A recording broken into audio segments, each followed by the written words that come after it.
Hi everyone, আশা করছি তোমরা খুব ভালো আছো, সুস্থ আছো।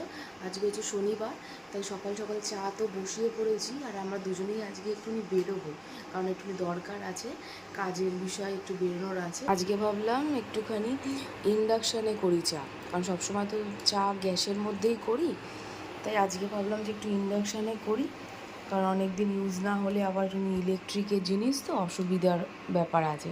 তো দেখো সকাল সকাল বেশ রোদের আলোটা আসে, কতটা ভালো লাগে। ঘরে রোদ না ঢুকলে না ঠিক ভালো লাগে না। আর হচ্ছে তোমাদের দাদা তো বাথরুমে আছে, তো আমি চাটাকে শেষ করে যখন একসাথে খাবো আমি তোমাদের সাথে সেটা শেয়ার করছি, ঠিক আছে?